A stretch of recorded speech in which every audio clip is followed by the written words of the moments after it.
Ano nga ba ang ibig sabihin ng salitang excessive? Paano ba natin masasabi na sumubra ang PNP sa ginamit nilang puwersa? Nakarating po sa atin na may mga nasaktan na mga misyonaryo, mga taong Diyos po, sa nangyaring tensyon sa loob ng compound. Hindi po natin makalimutan na nasa pulisiya po ng ating mahal na PNP ang pag-comply sa international human rights standards and practices sa pagsasagawa po ng mga police operations. Sa puntong ito, ay didinggin po natin ang bawat panig na kapiling natin ngayong araw na ito. Sa parte naman po ni Senador Bato, na amin pong idolo, ay sisikapin po namin ang pagsigurong paglinaw sa mayroong, alam niyo po, ang nakakalungkot. Ako din po kasi ang chairman ng komite ng mass media and public information. Sobra na po ang paglaganap ng fake news sa ating bansa. Ang nakakalungkot po, ang pinakikinggan pa ng ating mga kababayan minsan ay yung mga vlogger na hindi po natin alam kung saan nanggaling na lupalop ng Pilipinas ang kanilang mga dunong, ang kanilang mga kagalingan, kumakabanat sa mga taong gobyerno, hindi na po natin maintindihan at gumagawa pa ng mga peke, ginagamit ang mga AI.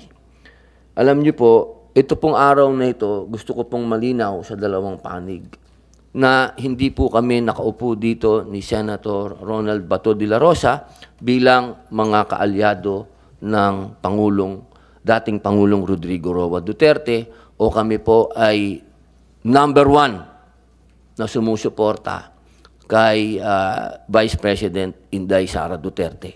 Nandito po kami bilang mga senador, independente.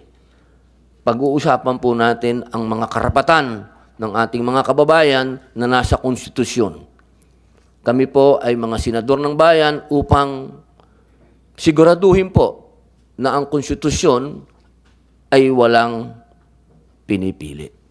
Ibig pong sabihin, ang lahat ay may boses. Ang lahat, kailangan naririnig natin ang dalawang panig. Dahil yan po ang esensya ng ating demokrasya. Ang lahat ay may boses. Hindi po pwede na isa lang po ang naririnig natin, lalo na sa 4 na sulok ng Senado. Ang Senado po ay boses ng bayan. Ang mga nandito po ay hinalal ng taong bayan upang magbigay ng patas na pagkilala sa bawat karapatan ng bawat tao. Ganon din po ang pagkilala natin sa serbisyo naman po ng ating kapulisan. Hindi po natin nakakalimutan na ang kanilang kabayanihan at yan po ay sinasaluduhan natin. Ngunit sa katapus-tapusan po ng usapang ito, huwag po natin kalilimutan na meron tayong saligang batas na nagbibigay proteksyon sa lahat, maging sibilyan, maging militar, maging pulis. Basta Pilipino, yan po tayo sa harap ng saligang batas, sa harap ng Diyos at sa harap ng batas ng tao, tayo po ay pantay-pantay. Yun lamang po, maraming salamat po ang akin pong Ginoong Pangulo. Maraming salamat po. Maraming salamat, Senator Robin Hood Padilla.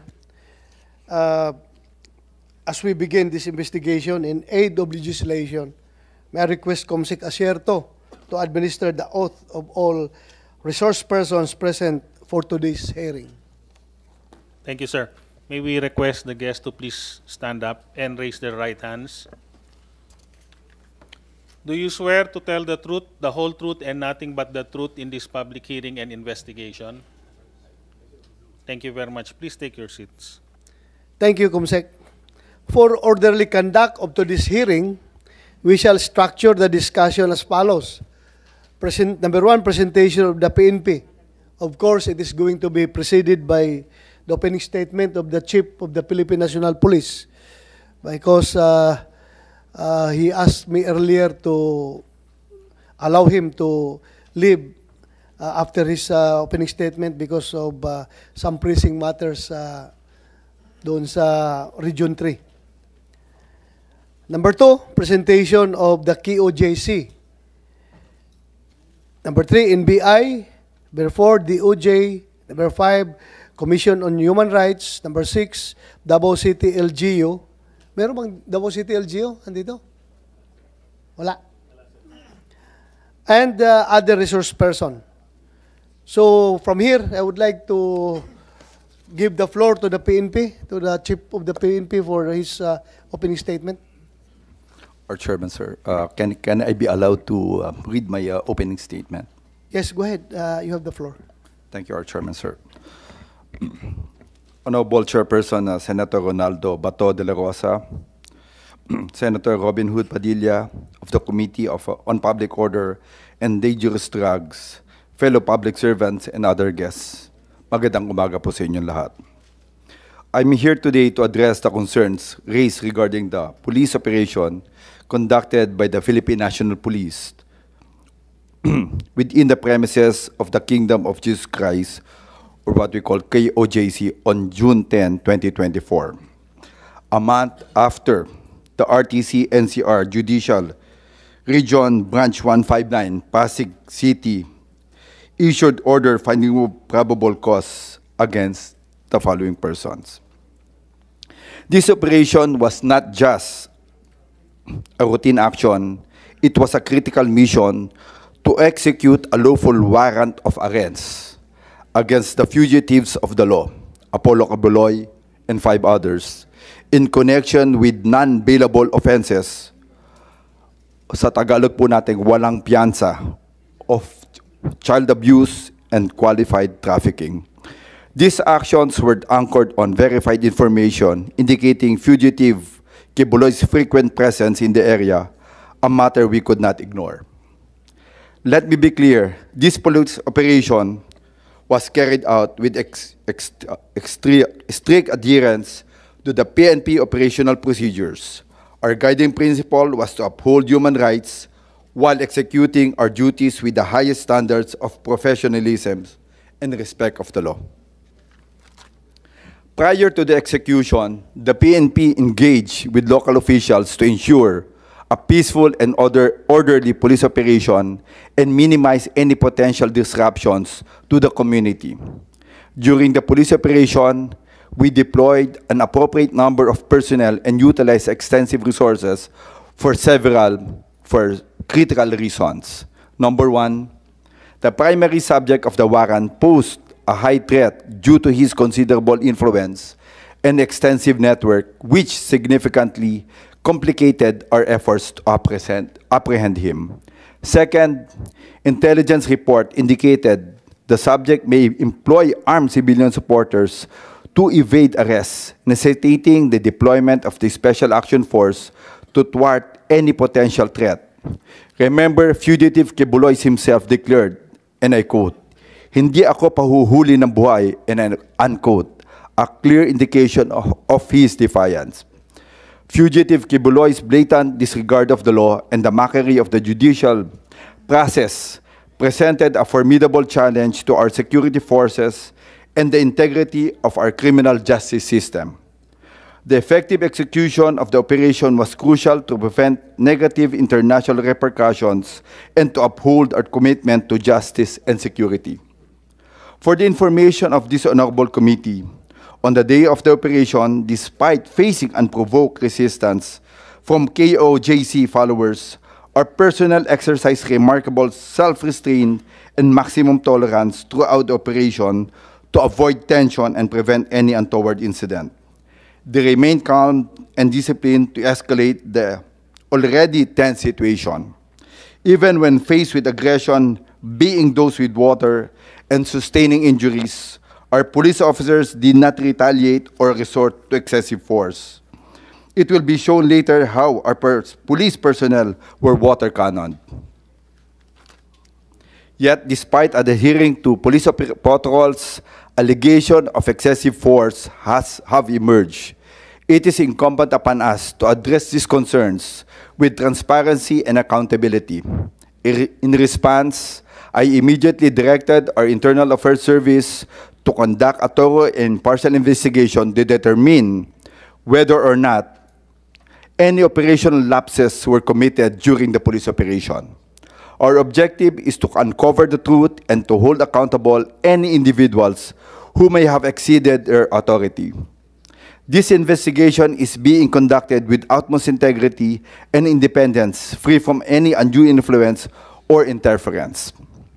As a result of the investigation, we have administratively relieved 15 PNP personnel, including 3 police commission officers and 12 police non-commissioned officers. Let me clarify, these officers were relieved not for abuses, but for their failure to arrest the fugitives of the law, Kibuloy and his co-accused. To absolutely clear, the police operation is aimed at executing warrants of arrest for individuals accused of serious offenses. Their status as fugitive is indisputable. Instead of cooperating with law enforcement officers, members of the Kingdom of Jesus Christ disgracefully choose to use women and children as human shields, obstructing and delaying the lawful actions of the police. Armed with bolos and other bladed weapons, male members of this group engage in violent confrontations with police officers. As a result, 6 individuals and 2 minors were taken to the police station but were released the same day for humanitarian reason. Criminal cases for violation of PD 1829 or obstruction of justice have been filed against them through regular filing. In the interest of transparency and accountability, the PNP is open to any investigation if only to ferret out the truth. We hope that the focus of the investigation will squarely rest on the action and practices of some officers and members of the KOJC, not on the Philippine National Police. The allegations against fugitive Kibuloy and his associates are serious and cannot be ignored. The PNP is simply fulfilling its duty to uphold the law and protect the community. The PNP will relentlessly pursue its mission within the bounds of law. We are committed to learning from this incident to prevent its reoccurrence and further strengthen our operational strategies and procedures. In closing, the Philippine National Police remains steadfast in its commitment to uphold the rule of law and to protect the rights of all individuals. Our presence here today is a testament to our highest respect for the Senate and its vital oversight function. Rest assured, we will fully cooperate with this investigation in aid of legislation. Thank you for your attention and for the opportunity to address this team body. Maraming salamat po. Thank you, General Marbel. Before the opening statement of Senator Bongo, I would like to yield the floor to Senator Robin Hood Padilla. I think you have some questions to the Chief PNP. Yes, before sir. he leaves. Opo, mahal na tagapangulo. Pwede po bang... With the indulgence of Senator Bongo, are you okay? Mamaya yung opening statement mo. Go ahead, Senator Robin Hood Padilla. Opo, akin lang pong babatiin ng ating idolo, ang taong bisyo ang magserbisyo, Senator Bongo. Magandang umaga po. Opo. Pwede po ba makapagtanong sa atin pong PNP Chief? Opo. Yes, you have the floor, Your Honor. Salamat po. Sir, ako po ay tagapangulo din po ng Komite ng Public Information at Mass Media. Ako po ay tunay na hirap na sa pagsangga sa mga fake news. Ako naman po ay nagpapasalamat sa pamunuan ng PNP at laging maliwanag naman po ang inyong pagbibigay ng impormasyon. Nagkakataon lamang po na imbis yung paliwanag ninyo ang naririnig, mga vlogger na hindi natin maintindihan. Ngayon po sana magamit po natin ang pagdinig na ito upang linawin lang po ang isang bagay. Medyo hindi po ito, ako po nagpapasalamat po ako sa inyong statement kanina patungkol po dito. Ito lamang po side lang pong tanong at ito naman po nasa inyo po bilang resource speaker po namin, nasa inyo po kung gusto niyo pong sagutin o hindi. Narinig ko na rin naman po at nabasa ko na rin po yung inyong statement na ayaw niyong magsalita. Pero baka po dito po ngayon, mas maganda maging maliwanag po sa ating mga kababayan.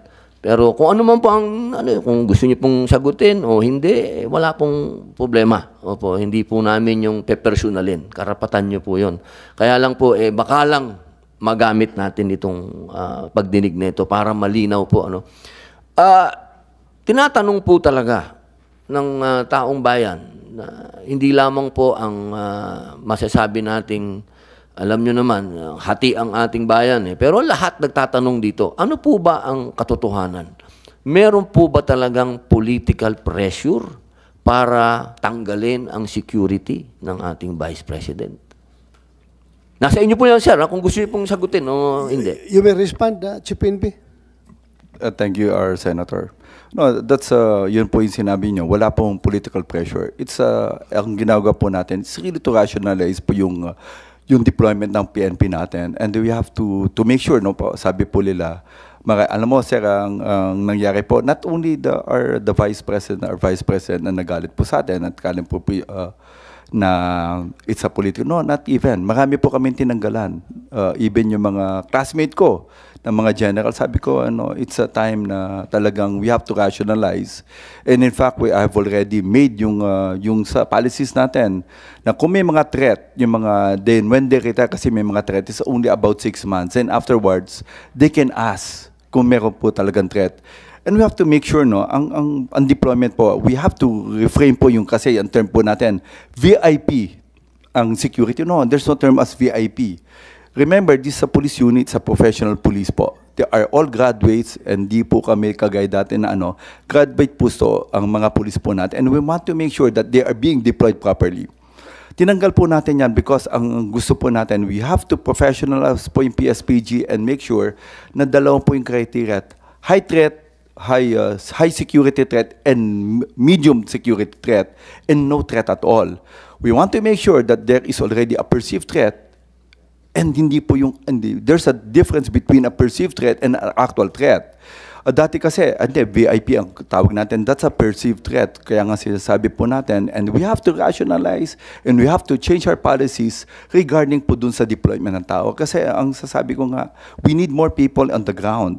Marami po kami talagang kulang. And to be honest, sir, talagang ang gusto po natin, talagang ibaba yung mga tao natin or very strict our police procedures natin. Marami po tayong kinasuhan na moonlighting na police natin. It all started in Alabang when we see two staff personnel na nandun po being used as a security. And dahil po nga doon, bakit nangyayari doon? And we have to rationalize our people. We have to account them. We want to make sure. And with regard po doon sa iba, hindi lang lahat po, tinanggalan po natin because we don't see any threat dun sa mga bantao. At ang sinasabi ko nga, kung meron pong reason, ibibigay po natin. Second, But in the case of the Vice President, do you think may threat sa kanya o wala? sir, wala po siyang threat. Wala po kami nakita. He's being loved by our people. Ang sinasabi ko lang, second, ang security po ng ating Vice President is Are you under sure the... with the strong stand against the CPP-NPA, wala siyang threat sa buhay niya? Sir, ang may hawak po ng security po ng ating Vice President is the Presidential Security Command. It was issued on July 9. The security of the President and the Vice President lies on the Presidential Security Command. And we will not stop po if the General Morales from the PSC asks our help to ask for more personnel, then we will give po. And the one who's making the threat assessment is not anymore. It's the Presidential Security Command po. Well, alam mo, ilan bang iniwan mo doon na security kay BP? May 31 pa po. 31. Opo. Are the 31 remaining security of her own choice or ikaw ang pumili? No sir, hindi naman po kami because mayroon pong commander po sa kanya and it's being headed by a full colonel dun sa 31 na naiiwan po. And it's up to him, up to her po, yung babae po natin, to really choose yung mga tao natin. Hindi ko po alam yung details. What will happen is, sabi ko, you have to rationalize, we just need the numbers so we can deploy them dun sa mga tao sa ground. Okay. In behalf of the Vice President and in behalf of the Filipino people who want that our Vice President is properly secured and protected, can I ask you, for the record, that yung iniwan mo na 31, pwede ba nabigyan mo ng laya yung ating Vice President kung sino sa kanyang mga former security ang pwedeng iiwan mo? Kasi ang reklamo nga niya, may iniwan ka nga pero hindi niya kilala, hindi siya komportable. Baka pwede yung mga security niya na from Davao, na matagal na sa kanila, nakilala niya, komportable siya, baka pwedeng yun na ang ibigay natin. Kasi ang nangyari kasi, yung mga pulis na yun, kilala ko yun, mga tao ko yung mga pulis na yun, andito ngayon, inassign mo dito sa Krami or sa Region 4 ba yun? If we are for localization para effective ang ating kapulisan sa kanilang trabaho, baka pwedeng yung taga Davao na lang ilagay mo doon. I'm just appealing to you. I am not questioning your wisdom. Ako, just treat me as an ordinary Pilipino na gustong-gusto talagang masecure yung ating pangalawang Pangulo. Baka pwede naman na papiliin mo siya kung sino yung gusto niyang maiwan doon. Ilan ang tinanggal mo, Marvin? 75. Yung 75 na tinanggal mo, baka pwedeng, tapos may iniwan ka na 31.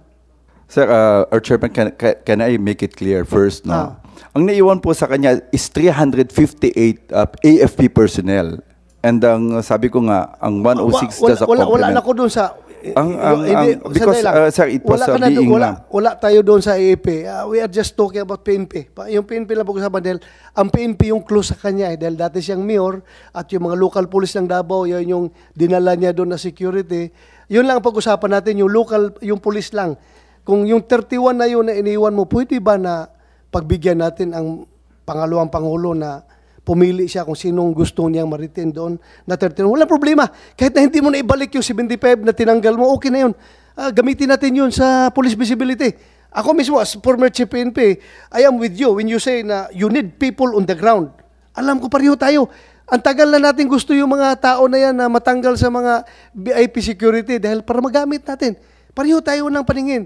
Pero, yun lang, ako, bilang isang Pilipino na gustong mas pangalawang Pangulo, pwede ba na yung 31 na yun, bigyan mo siya ng laya na pumili na yung tinanggal mo, na dinala mo dito sa Region 4 na mga taga Davao, baka pwede yun nilagay mo para naman may peace of mind siya na sigurado siya na yung security niya ay talagang kanya. Yun lang, pag-iusap ko lang sa iyo. I'm not directing you as the chairman of the Senate Committee on Public Order and Dangerous Drugs. This is my personal appeal to you, being a Filipino. Kasi ayaw ko talaga na may mangyari sa ating pangalawang Pangulo. Pag yan ay naambos ng NPA at nagsipagtakbuhan yung mga security niya, nakakahiya tayo. Pero kung yung ibalik mo yung mga taga Davao na talagang makipagpatayan sa kanya, yung mga bukal, ay... Yun na po ang pumili dito. Bago na po ba sila? Our chairman, no, hindi ko kasi nakita. It's only the 106, no, the personnel na talaga po kay VP in addition dun sa 358 na AFP. Ang 106 na yun, I really hindi po sila kilala. Ang sinasabi ko lang, we have to reduce our personnel.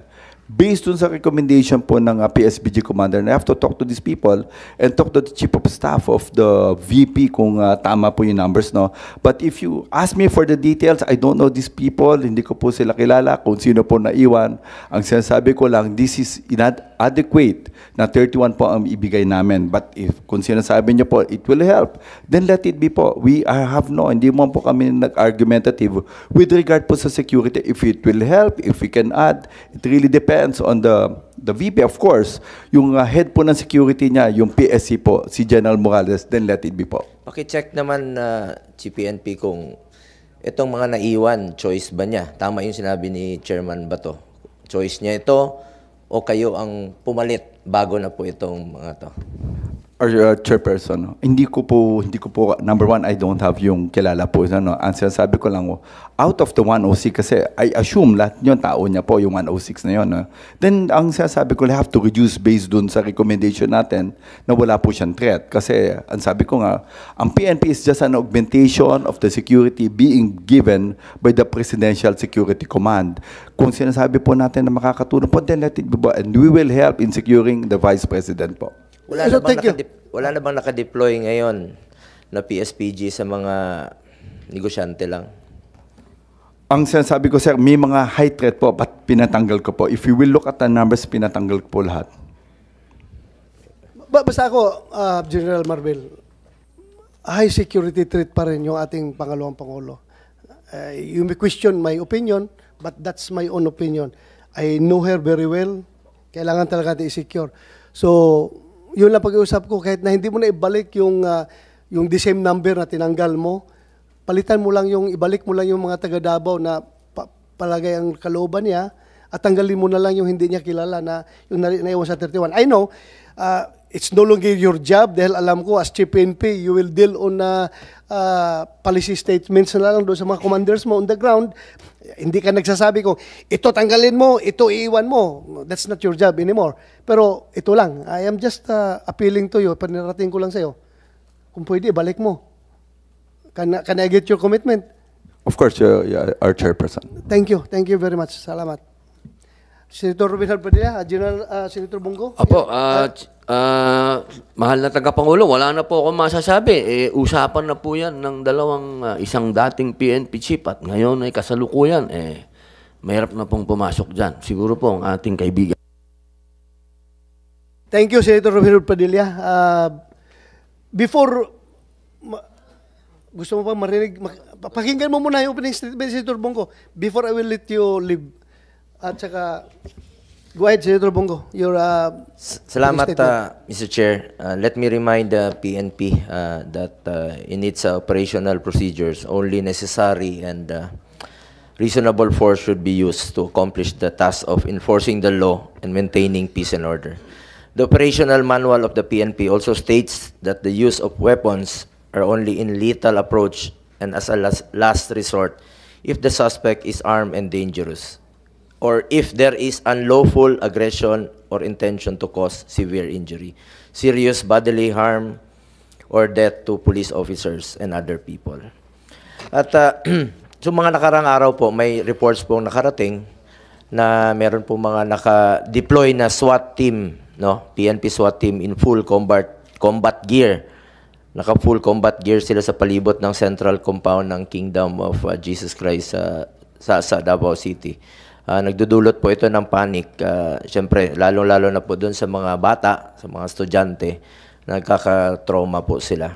As Vice Chairman po ng Committee on Public Order, hindi ba ang motto ng PNP is to protect and to serve? Serve who? Yun po ang mga katanungan natin. Kawawa naman. Not to scare. Not to scare po. Alam nyo naman, sir, alam nyo, lahat po yan. Panahon ni dating Pangulong Duterte, full support kami sa police, lalo na po in line of duty. Ikipagpatayan po kami sa inyo. Isa po sa ating isinulong nun, doblehin, taasan ang sweldo ng ating police, uniform personnel. We work with various executive agencies and the entire Congress na maisakatuparan ang pangakong binitawan. At dahil ako mismo, ako na utusan ni dating Pangulong Duterte noon na ipaglaban po ang uniform personnel natin. At hanggang ngayon, full support naman po kami sa inyo. Mahal na mahal po namin ang Philippine National Police, ang Armed Forces, ang uniform personnel. Ang atin lang po dito, sana po'y maging non-partisan kayo. Gawin nyo lang po ang inyong trabaho. Protektahan ang karapatan ng Pilipino. And every operation should be conducted within the bounds of law. Kawawa naman po yung mga pulis na no choice kundi sumunod lang po sa utos sa taas. Alam ko mas maraming pulis ang professional at magagaling. Alam niyo po yun. Dito lang kami to support the police, pero sana po maging maayos, maging patas at hindi maapektuhan lalong-lalo na yung mga bata. Yung mga bata na natotrauma po kung wala naman sigurong hindi naman po siguro terorista ang hinahanap ninyo. Yun lang po. Maraming salamat, Mr. Chair. Pinapalalahanan ko lang, gawin nyo lang po yung tama. Salamat po. Thank you, Your Honor, Senator Bongo. Alam ko how you love the PNP.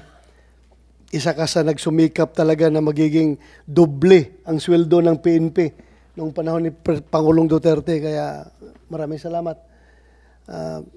Yung tanong mo kayang issue about yung mga naka-SWAT uniform na nakatayo na parang na-terrorize yung mga tao doon sa malapit sa Kingdom of Jesus Christ. Andito si RD, pero 11, General Torre. Can you enlighten us what happened? Bakit nagkaganon? Maraming SWAT doon na naka-itim at pilit kinakausap ng mga tao, ayaw sumagot. Nakatakot ang mukha, ayaw daw, wala daw nameplate. Hindi daw nagpakilala kung sino sila. So, the more na intimidated ang tao sa presensya ng pulis na ganon, ayaw malas na kausapin. Dapat friendly sila sa mga kababayan natin pag tinatanong. Sir, Yeah, go ahead. You have the floor. Thank you, sir. Good morning, sir. I take responsibility for the deployment of those personnel, sir. Actually, sir, hindi yan eksaktong kaharap, sir.